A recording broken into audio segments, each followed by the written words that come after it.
Përshëndetje të gjithëve. Jemi sot këtu në këtë komunikim me ju për prezantimin e disa normave të reja të miratura me ligjin 58/2026 për disa ndryshime dhe shtesa në Kodin Rrugor të Republikës së Shqipërisë.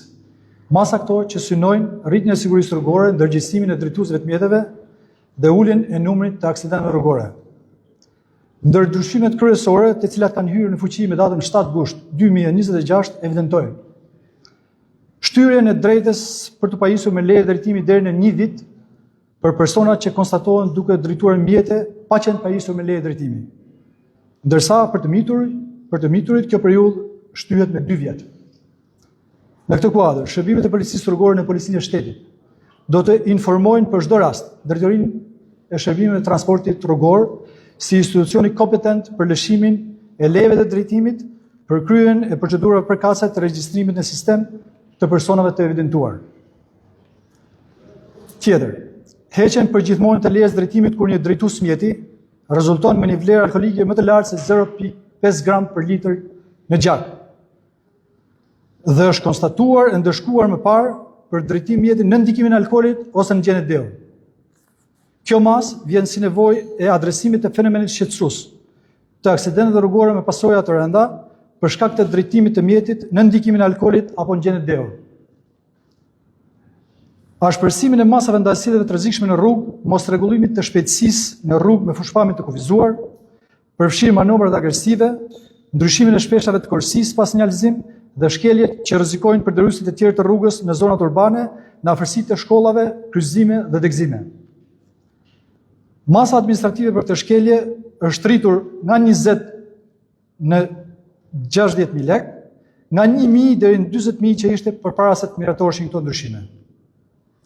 Nëpërmjet kësaj norme, i jepet një rëndësi e posaçme vendit ku kryhet shkelja, si dhe janë përcaktuar më qartë elementet e anës objektive të shkeljes, shtimi i sanksionit është parë i arsyeshëm për shkak të nivelit të lartë të rrezikut që paraqet kjo shkelje dhe shtimit të ngjarjeve rrugore në zonat urbane. Një tjetër ndryshim në ligjin që sapo cituam është sanksionimi për përdoruesit e telefonit celular edhe gjatë drejtimit të motomjeteve, bicikletave dhe monopatinave me motor. Në këtë dispozitë gjithashtu parashikohet pezullimi i lejes drejtimit në rast se një drejtues mjeti është ndëshkuar 2 herë për brenda të njëjtit vit për përdorimin e aparatit celular nga 3 që ishte përpara miratimit të ndryshimeve me këtë ligj.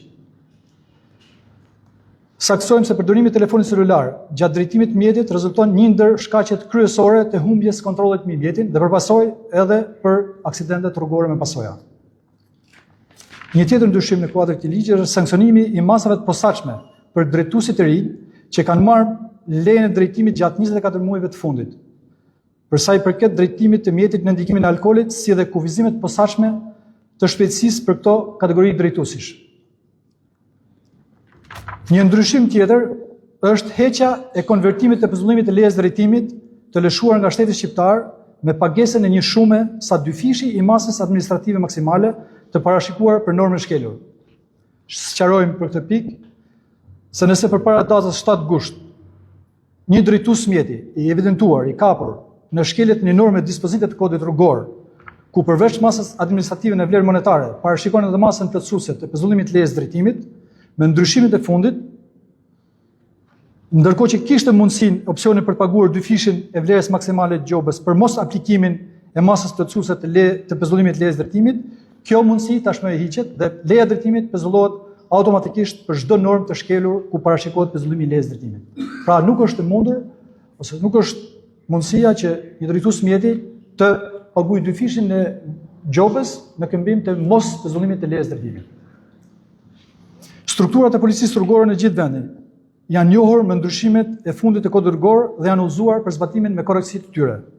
Nisur nga shkeljet e shumta të evidentuara nëpërmjet mjeteve inteligjente, si dhe nga shpersimi i masave të kodit rrugor në funksion të sigurisë së jetës, Policia e Shtetit u bën apel të gjithë drejtuesve të mjeteve të mos qarkullojnë me shpejtësi mbi normat e lejuara, të mos drejtojnë mjete nën efektin e alkoolit dhe me keq akoma në gjendje dehur, të mos përdorin telefonin celular gjatë drejtimit të mjetit dhe të mos kryejnë parakalime ku nuk lejohet, apo manovra të rrezikshme dhe agresive. Masat dëshkuese nuk janë qëllimi ynë. Qëllimi ynë është parandalimi i shkeljeve, parandalimi i aksidenteve dhe mbi të gjitha mbrojtja e jetës. Prandaj kërkojmë nga çdo drejtues mjeti që të tregojë përgjegjësimë në çdo moment që është në timon dhe të respektojë rregullat e qarkullimit rrugor. Siguria rrugore është përgjegjësi e përbashkët, kontribut i gjithë secilit prej nesh. Është një hap më shumë drejt rrugëve më të sigurta dhe shpejtimit të jetës. Faleminderit.